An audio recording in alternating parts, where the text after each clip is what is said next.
We good here? We're good. Cool. All right, guys. Happy Friday. We're here at May 1st. Stephen Lewis here, and I got Kelly here from Integrative Coaching Solutions. Personally, a coach to me and our team here at the Stephen Lewis Group. But I'd actually like to have her come on and introduce herself, tell us all about a little about what she does here and the impact that she has had on our team just in the short amount of time that we've been working together is drastic. So I welcome this opportunity for her to be here and help share with our community some tips and tricks of things that are going on in our day and age. This is the new norm. So Kelly, welcome. Thank you so much for being here today. Please tell us a little bit about yourself and take it away. Absolutely. Well, first of all, thank you, Stephen, for having me on today. It's such an honor. And, a little bit about myself, just to start. I've been in business now for the last 22 years, 19 of which have been in real estate. I ran my first multi-million-dollar corporation at the age of 26 and have been doing that ever since. And really found my niche in the coaching realm because I felt like my impact needed to spread out farther based on my purpose in life. And that really was what started Integrative Coaching Solutions. I mean, we partner with so many different companies and different industries, and we love being in that space because we get to talk about things like leadership and emotional intelligence and creating consistency like we're talking about today. So I'm super honored to be here and to be able to share some things that might make an impact in your world. Awesome. Cool.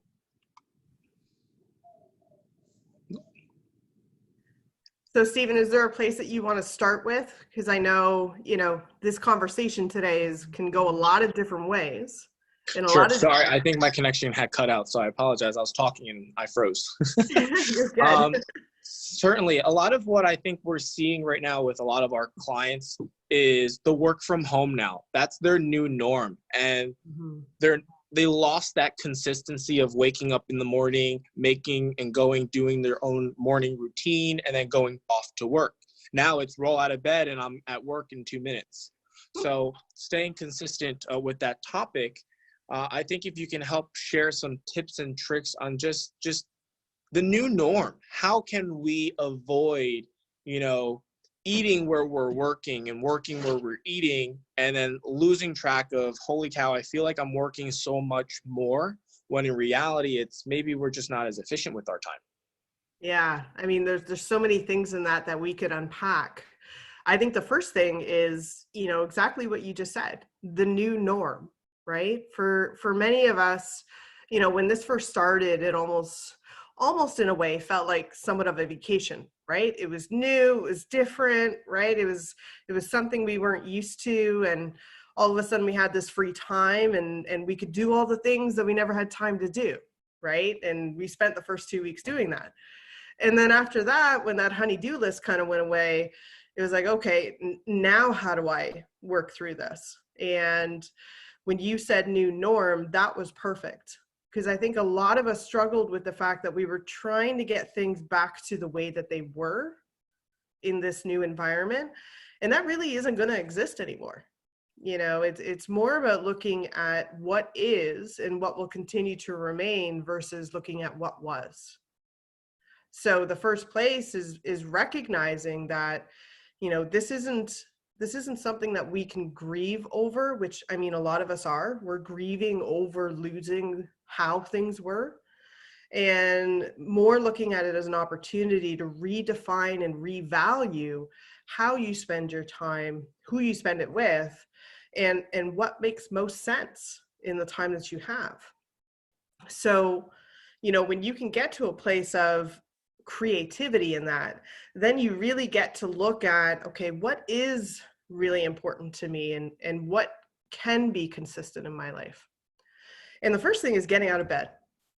right? A lot of us, our wake up time was dictated by when our work would start, and depending on what we were doing, whether we were a miracle morning type person and we were getting up at 4 a.m, or waking up at 6, right? Getting the kids out the door before we get to work, whatever that was, that start time of work was really what dictated what happened before that. And then that went away, right? We didn't have to drive anywhere. There was no office for us to go into. And in a lot of ways, it just kind of removed that anchor that all of us had. And we started just floating, right? All of a sudden, our start time started fluctuating. For some of us, we weren't even getting dressed anymore, right? Doing Zoom meetings with only half dressed, which some of us have experienced. And, it's like sitting in your PJs all day, right? Like we were still doing work, but we weren't dressed for work like we would be.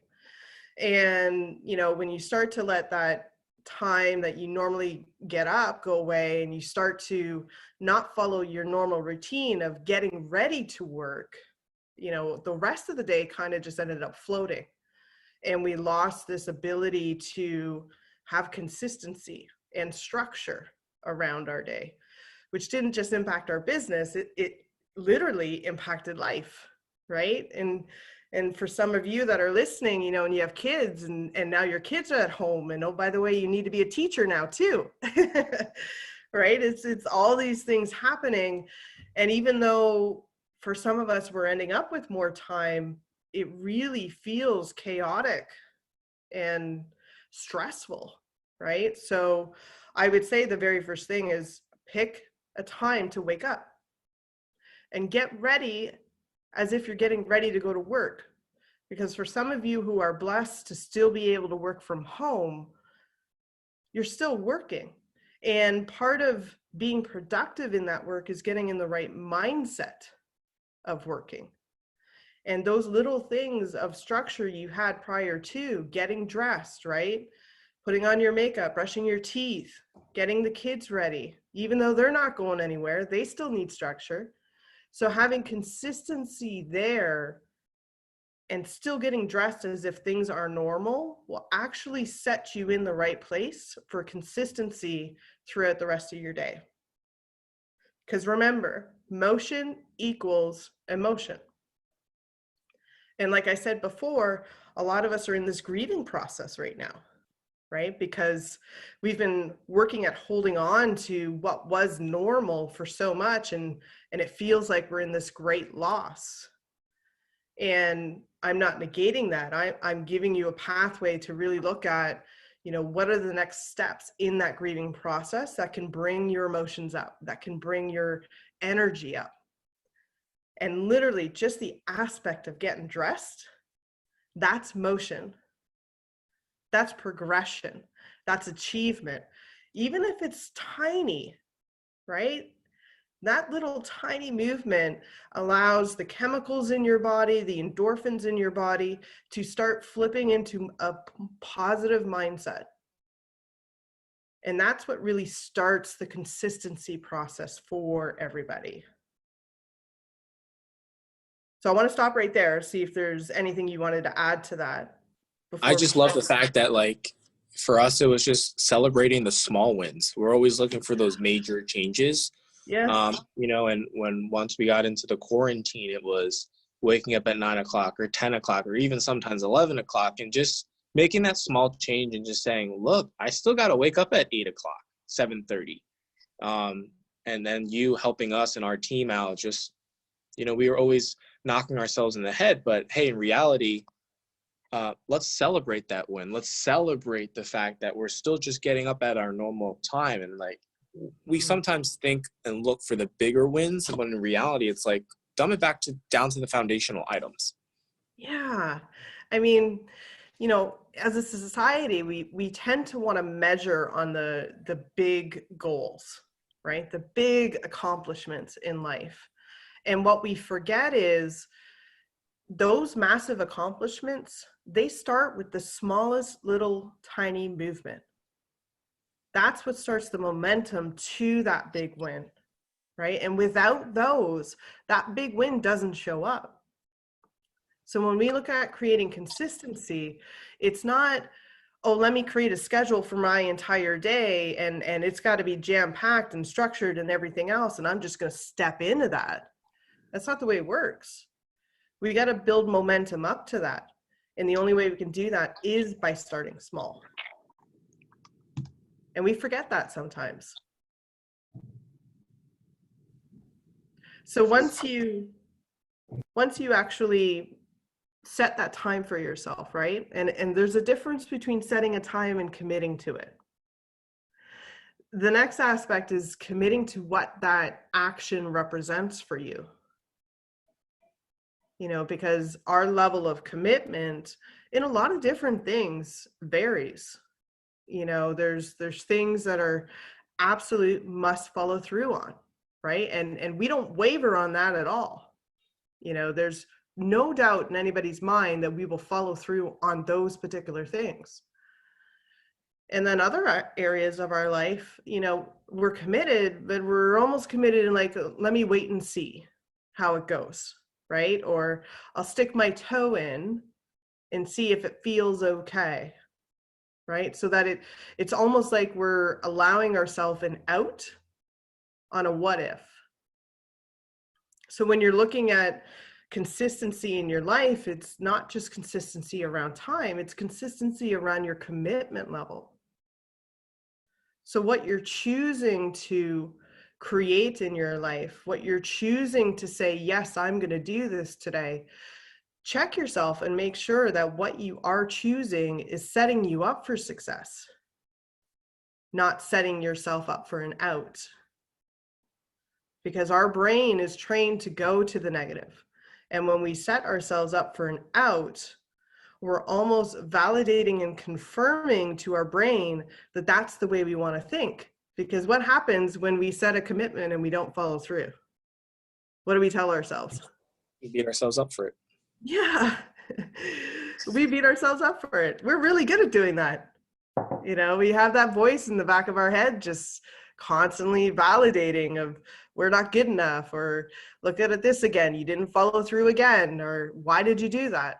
So when it comes to time, we've got to be very careful as to what we choose there, because we don't want to create a habit or addiction to that negative thinking. So we've got the beginning of the day that we're setting a commitment to and we're setting a time to. And we haven't even really gotten past getting out of bed. Like, we're out of bed and we're dressed. That's pretty much what we've accomplished so far. And then you have the rest of the day. And what do you do with that? And I think that's going to be very different for all of us. However, I do think this is the time to truly look at what is valuable to you, what's impactful for you, and who you spend your time with. And what is going to be the main thing that allows you to keep your energy where you intend it to be. Because for most of us, we would get energy from outside sources, right? And I'll give you a perfect example. We're doing a Zoom meeting right now, right? And I can see some of your faces. Some of you I can't. And I wish you would put your camera on, because I'd love to see your face and see you interact.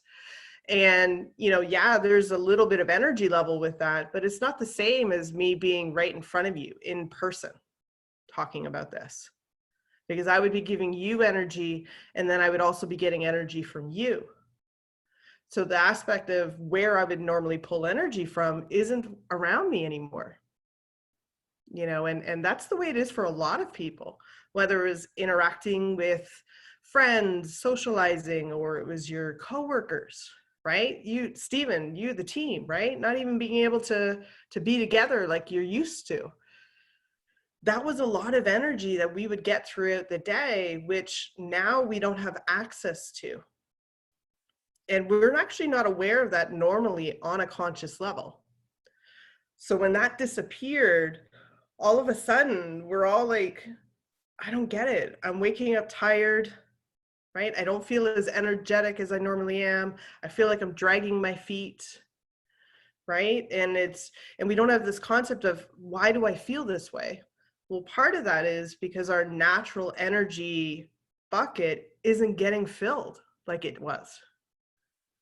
So we got to look at, what are the things that are going to give us energy in this new reality? And when in the day do we start feeling dips? Because when you notice the dip, that's your body telling you that this moment in time should be a consistent time that you fill your energy.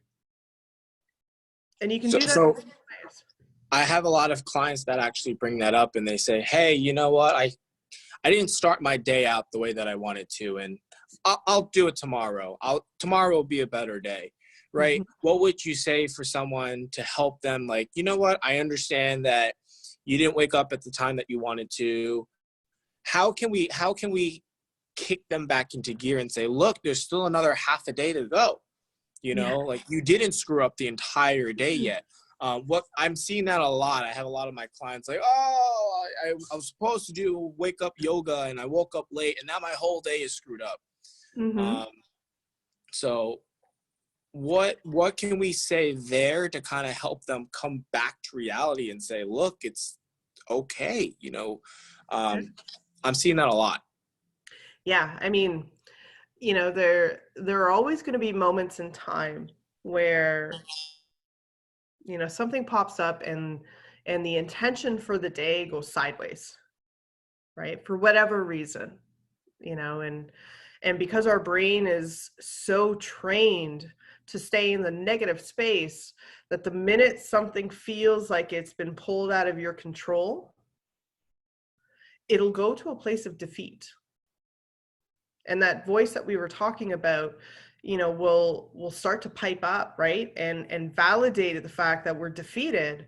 And the minute that we step into that emotional space, it's difficult to pull out of it, right? Because when you think about it, your brain's going to double it in size.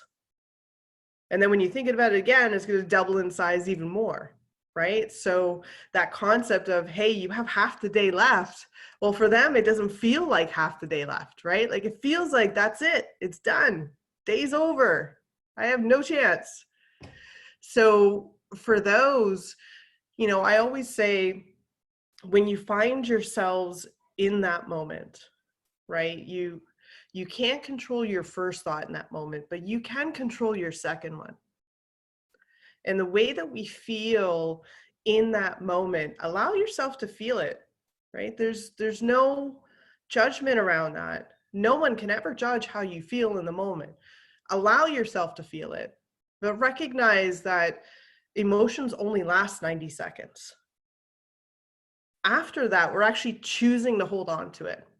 And when you realize you're choosing to hold on to something, that helps you bring the control back in, right? And it puts you in a place of power. And when you're in that moment where you recognize that it's a choice, then you have the ability to choose to think differently and to look for something that you can pull that'll immediately place you into forward momentum. Because at that moment, all we're doing is focusing on what we didn't do. Well, we can't change what we didn't do, but we can change what we do. And, there are a lot of things, even for myself. I mean, I have the greatest intention every day. And then, it can go totally sideways. No problem. I've got 2 kids, happens all the time. And, there are certain things that I have in my resource bucket where if I find myself getting defeated, I literally pull it out. If I need to get into a positive momentum and my day went sideways, well, I'll go kickbox for 15 minutes. Because that gets my blood going, it gets my energy going, and it pattern interrupts my thinking. Or if, I don't have the ability to go do kickboxing at that moment in my gym downstairs, then it could literally be a certain song off my list that I know pumps me up in energy, and just gets my body going, which again is a pattern interrupt. So I have these resources that I've built in my life that I know if I ever find myself in that moment of defeat, I literally have to pull something from that list, step into it because that's where my power of choice shows up. And then it opens the rest of the day up for me to actually win the rest of the day. Does that make sense? Yeah, so I mean, for me, it's just that pattern interrupt, right? What resonated with me the most with my clients is that they would beat themselves up, and that was it. They would call it a day and say, "Okay, I'll start again tomorrow."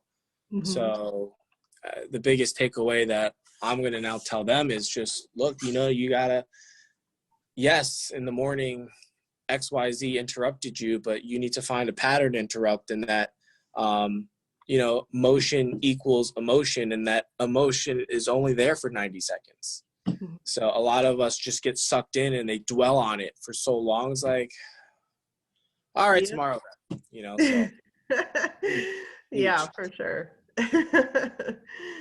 So, and I want to make a point there, that resource list that I'm referring to, I mean, you all know things that get you in a really good mood, right? Or release that chemical reaction in your body where you just feel great. You feel like you're doing something, whether it's working out or it's yoga or it's meditation or listening to great music, whatever that is. Recognize that in your life and create a resource toolbox for yourself, right? So that if you're ever in the moment, you don't have to try to remember what gives you energy. It's just there. And all you gotta do is pick something from the list, right? And have it available. That's why I love Alexa so much now, because it's just literally in the moment. I don't have to think about searching for playlists or anything else. I just say 3 words and my favorite song is playing. So we have these resources around us. We just forget sometimes. So create a list for yourself. That way you're always remain in that power position and you can move forward instantly instead of figuring things out. So, once you've got that, right? And Stephen, you talked about creating wins in the day. And that's really powerful because most of us look to win the day, right? And that's what sets up that defeating moment, because the minute something goes wrong, it feels like the whole day is shot. Instead of that, look at it in ways of winning the moment or winning the hour, right? Because we're all going to set up a schedule for ourselves in the day, whatever that looks like, mixture of business with pleasure, or, family and spouse, whatever that looks like for you. Pick one moment in the day that is the moment that you're going to win, right? Where you're 100% committed, that there's nothing getting in your way of following through with that.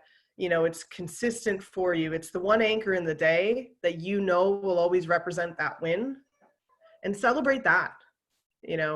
Everything else is meant to be flexible. I always like to refer to it as flexible structure. And what we talk about, Stephen, like the erase and replace, right? Having that free flowing white space in your calendar so that, when something does come up with that flexible aspect, you got somewhere else to put it.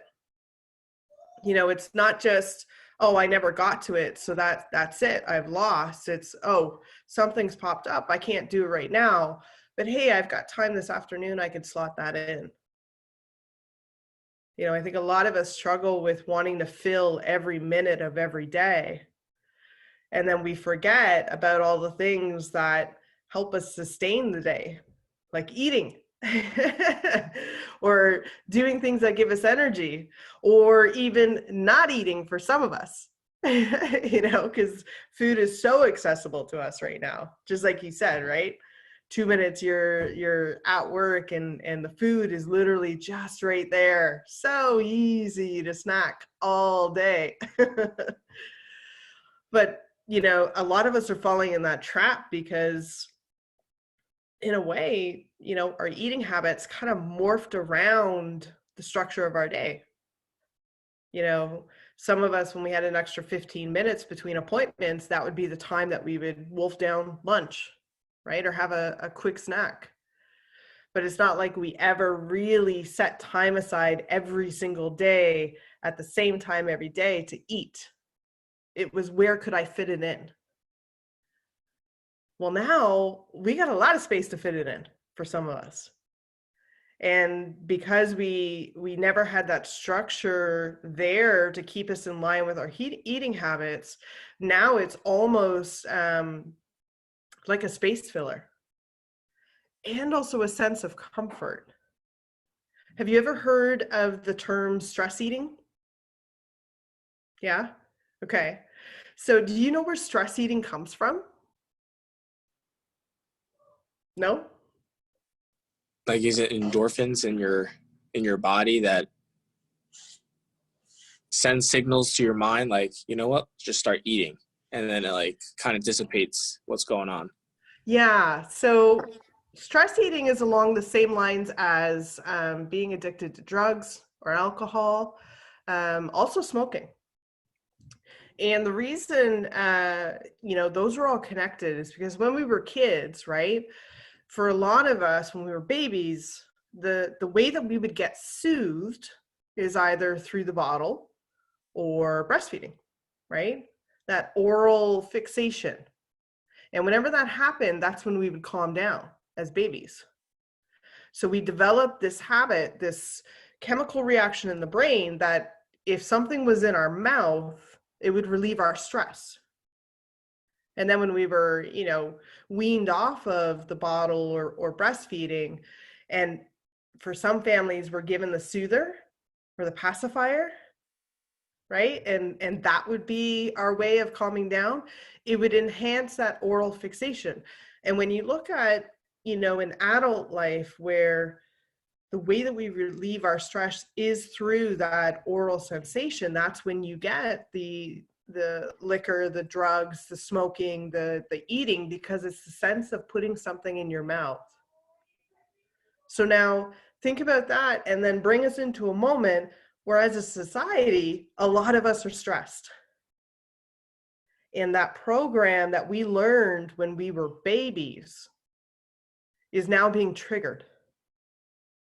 So what do? We spend our time eating, right?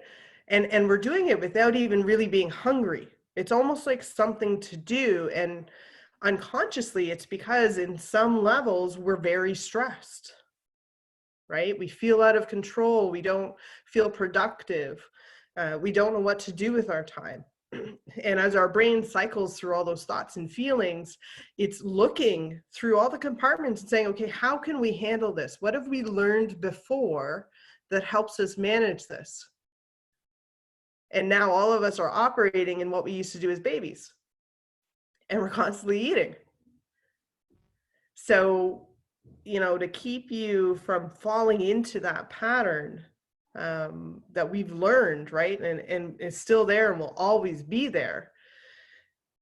Create a structure around when you eat. Like, pick a time in the day that forces you to eat at that time. And you commit to eating at that time, and you commit to not eating until it tells you to. And I'm not saying only have one meal a day.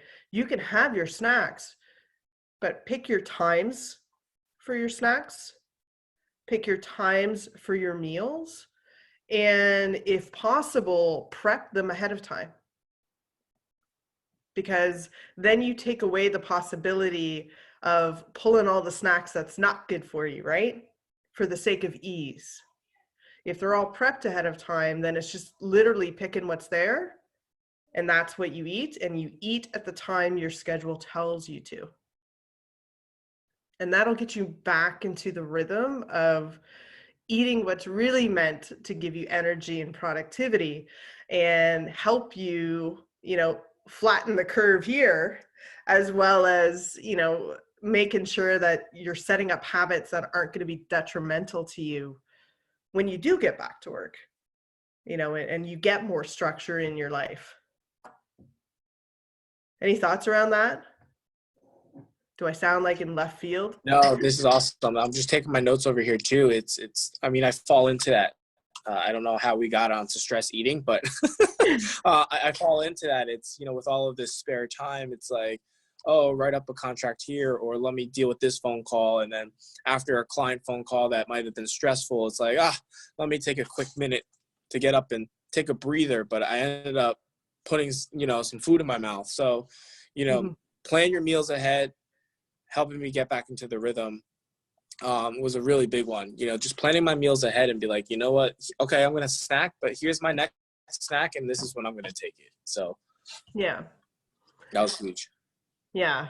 And, most people look at a schedule and they attempt to run the schedule, right? As if they're in control with it. But the schedule really represents your intention and commitments.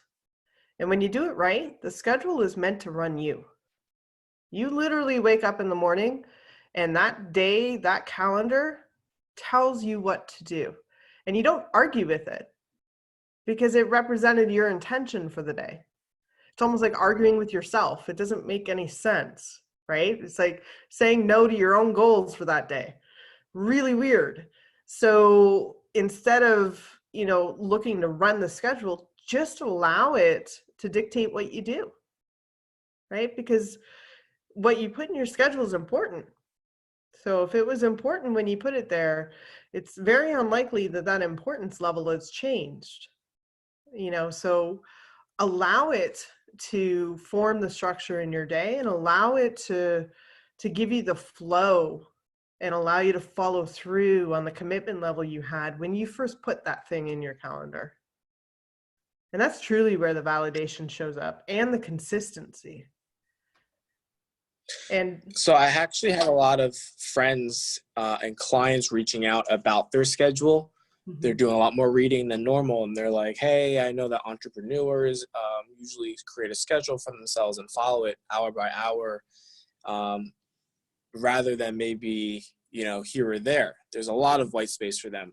So would your recommendation be to get as granular as possible, time block when you're waking up, time block when you're doing a morning routine, time block when you're eating? Can you offer some suggestions around that? Because I actually have had a lot of clients reach out to me because I'm very big on my schedule, and they're like, hey, I know you're very organized. What would be some tips and tricks for someone who might not even be familiar with working off of a calendar, and they just, they work from 9 to 5. So they just know they need to wake up. They know that they need to eat breakfast and do the thing in the morning and just drive to work.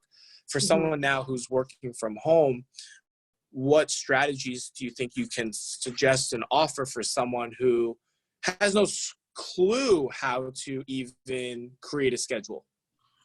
yeah, well, the first thing is deciding whether or not you want it digitally or on paper. Because a lot of us operate a different way, right? Like I'm used to a digital version of my schedule because I spend a lot of time in front of the computer and it's easier for me to access.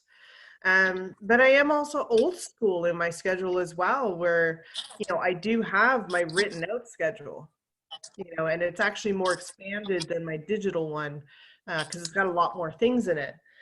But decide what's going to be the best for you from accessibility perspective and what you really connect with. And once you decide the platform, then it's understanding the concept of what's in your schedule is important, right? If it's not in your schedule, it doesn't exist. So if you don't have something written down or inputted somewhere, then what you're saying is it's okay if that doesn't happen for that day, right? So you've got to decide, okay, what is the most important in this day that I'm going to make sure that I follow through on, and because of the environment we're in right now, I would say start with your wake up time, right? Because we don't have anything else anchoring that for us. So use the calendar to anchor it. Set your wake up time. If you do a morning routine with meditation and reading and journaling and all that stuff, then set that stuff in your calendar. How much time are you going to spend on each of those things? For many of us, because our eating is all over the place, set your meals and your snacks. Put those in. And then set the time of the day that you choose to stop working. Because if you are in a position where you're still working, just working from home, set the time that you're going to stop working. And if you notice, I haven't even talked about anything about work yet in that schedule. I actually want you to set the stop time first. Because when you do that, then you can see how much time in the day you have left and really choose what's most important to be completed in the time that I have. Because one thing you mentioned right at the beginning of the session, Stephen, was the fact that people feel like they're working all hours, right? Well, that's because we're not setting an end time. Our end time used to happen naturally. You know, if you're working 9 to 5, 5 o'clock, work's done, you go home. But we don't have that right now. So without that anchor at the end of the day, our brain doesn't know when to shut off. So we've got to set the end time of the day, whether that's 3 o'clock, 4 o'clock, 5 o'clock, 6 o'clock, whatever works for you. That's the time that you commit to stop working, no matter what. And then choose what else you want to schedule between those times. What are you going to accomplish today? And how much time will you spend on those items? And when that end time hits, that's it. The work will always be there. So be okay with the fact that the work will always be there. Be grateful for the fact that the work will always be there. And then switch gears into, home time. And to help with that, if possible, create a space somewhere in your home. If you have the ability to have different floors, create your workspace on a floor that's separate from the main area. If you don't have different floors and you're in a condo, right, one floor only, then set a specific area of the condo that is work area. And the only time you sit there is when you're working. And when that end time hits in the day, you leave that space and you don't go back to that space until your calendar tells you it's work time again. Because that'll help separate your energy. That's a good one. Yeah. Yeah, because I guess for a lot of the entrepreneurs out there, I know a lot of my clients are 1099. They run their own business. It's hard for them to create that end time. I know for myself, I've dedicated a portion of my space where I live that is just work. So when I get up from it, it's like, okay, I exit and now it's leisure time, right? Mm-hmm. The notes that I'm taking, is huge. Be grateful that the work will always be there.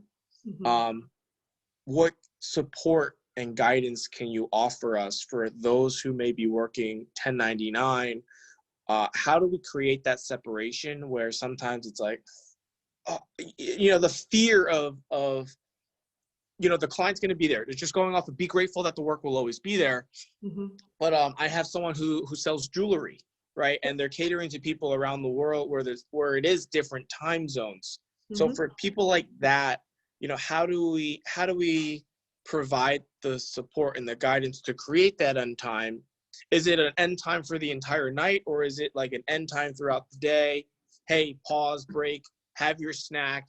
This is the time where you're eating, and then go back to work. Are we creating an end time for the entire day, or are we creating different segments within the day that is specific to just work? I think it's both. Because, as entrepreneurs, we could work day in and day out because we love what we do, right? Like when you're really in your passion, time doesn't exist, right? And when we get our head down and we get into real creativity, we could sit there for hours, not even recognizing how long we've been sitting there and working. So, if you have a business where it does require you to be available later in the day because of different time zones and stuff like that, then create segments throughout the day where you're getting separation. But even so, at some point in the day, you are going to stop working. I mean, you're not going to take a call from a client at 2 a.m. generally, right? You'll aim to schedule that the next day at a time that makes sense for both parties, not just one.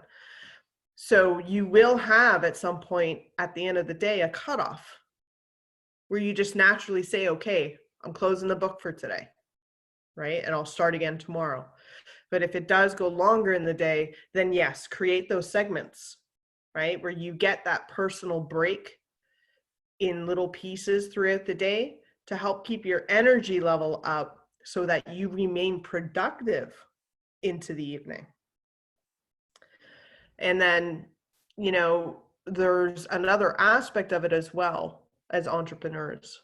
There are times in our work where we are working in the business, and there are times where we are working on the business. And when I say set an end time to your business, what I'm talking about is the working in the business time. Because a lot of our creativity are on the business activities, you know, where we think about visions and goals and talent and all those things. As entrepreneurs, like, our brains usually never shut off with that stuff. But it's a very different energy and activity compared to working in the business, which is our job, right? So the space at nighttime or on the weekends, you know, at least for me, that's generally when my creative juices start going, right? Because my brain's not boggled up with the job aspect. And I actually like that time because it's free flowing and things just pop up, and I always carry a pad because I write ideas down. And that's very different from the job, which has a hard set stop point. Does that make sense? So, you know, because it's so creative and because we're so driven to push the, you know, the benchmark and the trends and always look to grow the business, that's really flexibility that shows up around our schedule. Now, mind you, I still have one aspect every single week on a Sunday where it's actually scheduled 2 hours on a Sunday that I'm in on the business mode, just in case, you know, things pop up and I don't get to spend any time there. But a lot of that stuff will happen in flexibility around your structured schedule. And they usually tend to happen in evenings and weekends, right? When our brain feels free enough to go to that side. Did that answer your question, Stephen? Totally. Yeah. I think that's the page of notes that I just took is outrageous on that segment, and we didn't even, you know. But yeah, I mean that's the big thing for us too. It's actually deciphering the difference between working in the business and working on the business, which for a lot of our 1099, you know, folks, it's a hard determination. They always just think it's working in the business, so they don't alleviate and allow them to have that time. Yeah. And for a lot of them, I mean, you know, we've never really found ourselves in this space where we have so much time. You know what I mean? Like, before this happened, we all had this structure in place, and all of us were walking around saying, I wish I had more time, right? I wish I had more time. And if I did, I would do X, right? And then COVID hit, and now all of a sudden we just flipped it 180, and all of us are like, I have too much time. I don't know what to do with it, right? I feel unproductive. And, you know, that saying, careful what you wish for, you know, it's now looking at that and saying, okay, well, we all have the same 24 hours in the day. We all felt like we didn't have enough time to do what we truly wanted to do. Now that we do, you know, what's it going to take for you to follow through on what you said you wanted? Or maybe it isn't what you wanted at all, you know, and you were really hiding around the fact that you felt like you didn't have time.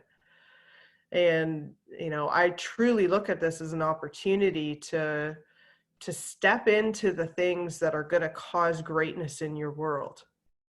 You know, a lot of the reasons and excuses have been stripped away.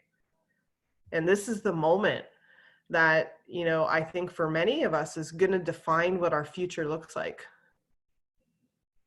You know, and take a hold and create what it is what you truly want. You know, because there's nothing in your way right now. You know, your business, you know, for some of you might be closed, and, you know, God love you. I can't wait until, you know, the time comes when your business can reopen. And yet, as challenging as that could be, look at it as a way of, you know, redefining, you know, what's your value proposition? What could it be? You know, that dream of having, you know, that second location, or the charity that you know, eventually saw yourself connecting with, or anything that you dreamed about. This is the moment to create it. So when you do open your doors, you're hitting it like it's never been before. Because this is your time to come back, not as the same as what you were. This is your time to come back more powerful than what you were. And that's what I see for everybody. And I totally went on my soapbox there. Sorry.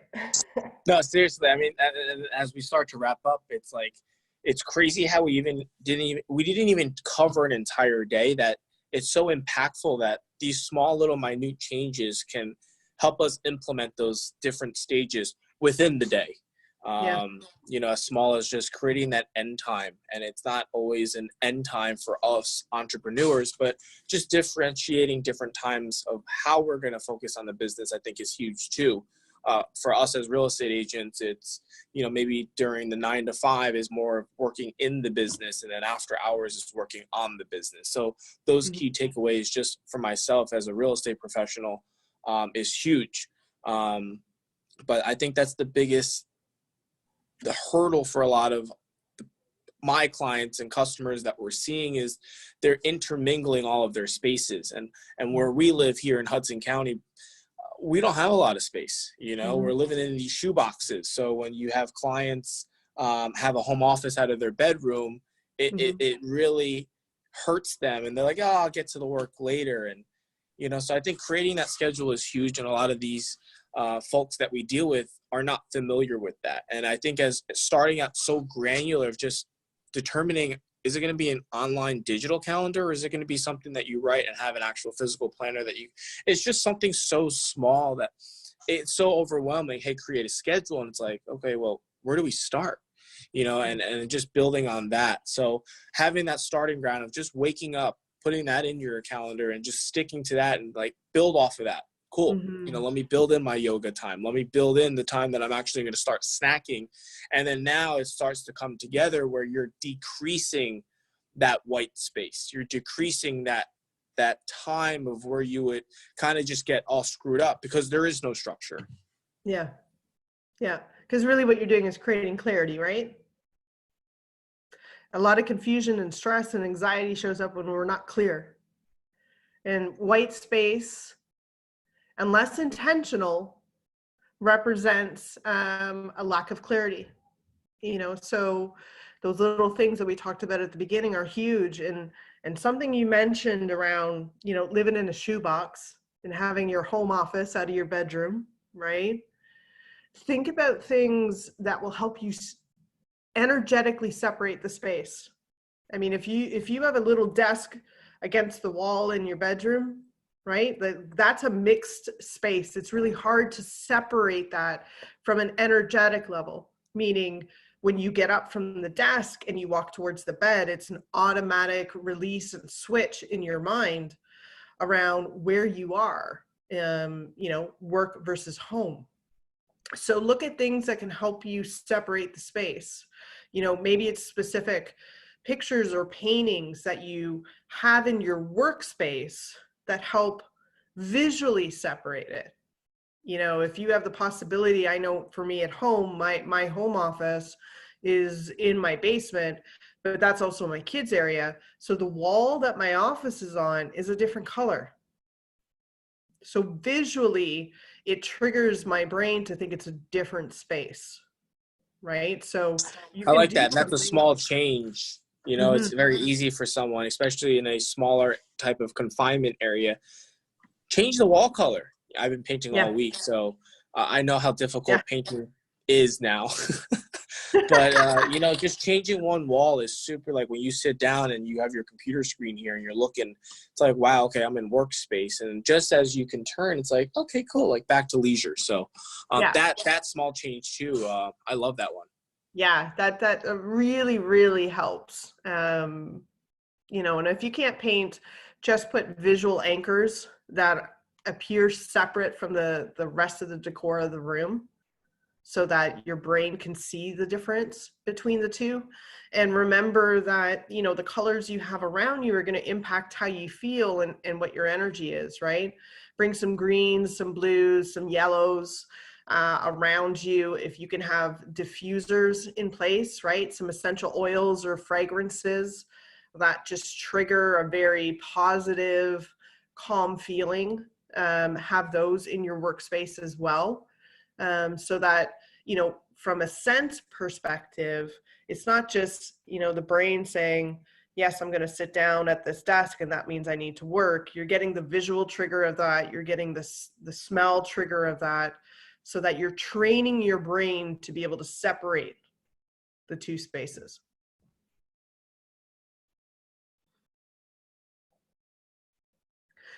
So I want to be respectful of our time. I think we've gone over 45 minutes. Is there any final things that you wanted to add in, Stephen, before we wrap up?